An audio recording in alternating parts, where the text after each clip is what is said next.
Hi, my name is Austin Zoot, and welcome to the Zoot Perspective Web Congregation. This week's Torah portion is Tazria Mitzorah. It's a double portion, and it's one of the most infamous portions in Jewish leadership that there is.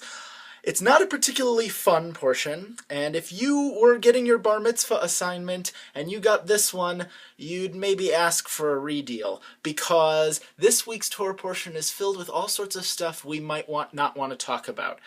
Leprosy is the major theme, and the Torah portion goes through every stage of how to identify leprosy, how to identify different kinds of sores and lesions on the body, how to identify whether they're changing the skin color or the hair color, all sorts of very odd, as close to medical as we get in the Bible, definitions of leprosy, and then how to overcome that and become cleansed after a leper is unclean and also makes living spaces unclean. There's also a portion at the end that talks about the more bodily functions associated with male and female genitalia.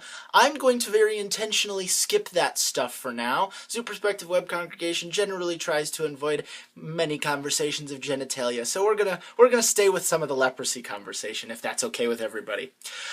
In dealing with leprosy, we have a couple of fun anecdotes. Those come later. Right now, we're just dealing with the laws and the very straightforward, if someone gets sick, this is what it looks like, this is how we deal with it, and this is how we try and cleanse ourselves from the uncleanness of the disease. But of course, my job is not to get squeamish and uncomfortable with skin lesions and bacteria, but rather to find meaning. How do we apply this very, very abstract, very, very nitty-gritty, gory Torah portion to our daily lives? And of course, I found something. One of the things that it talks about is the concept of isolating a member of the community, taking them out, quarantining them away from the community, and going through a period of purge. Generally, time periods are marked in 7 days, because the Bible likes numerology and likes numerical values, especially 7. So a member of the community is isolated for 7 days, and then they're brought back in. They perform some kind of cleansing ritual. They make the appropriate sacrifice, and they're welcomed back into the community after having been cleansed.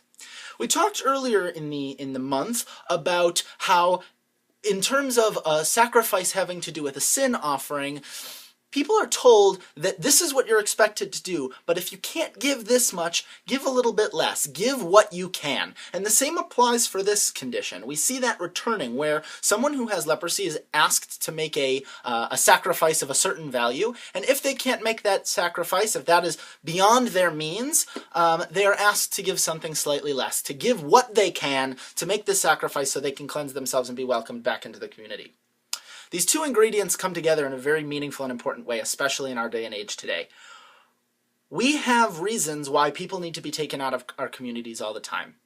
People do bad things and they need to be removed, or people need to be taken out for medical reasons, or whatever is the case, sometimes a member needs to be removed from the community. But we also need, and we're commanded, to look for ways to welcome them back into the community and look for ways to give them that cleanse, that clean, that allows them to be a functional member of the community again. This goes hand in hand with the concept of forgiveness.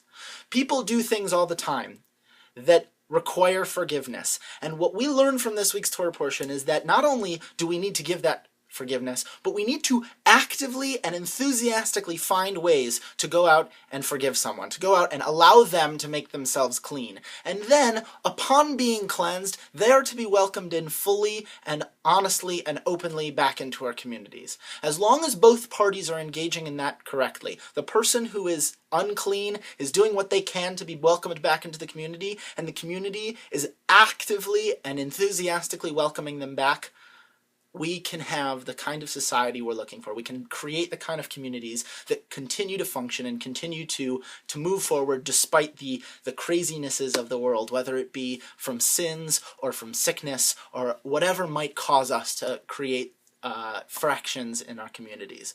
Again, this is a little bit of a challenging portion. It's something interesting and new and different, and a new spin on some of the things that we talk about in this portion. I very much encourage you to go read this one. It's something of an adventure. I'd love to hear what you have to say. please share your comments and thoughts below. Also, if you like the Zoot Perspective Web Congregation and like the work I'm doing, feel free to donate to my GoFundMe page that helps me fund my education so I can continue to do this for a living. So thank you so much, and Shabbat Shalom.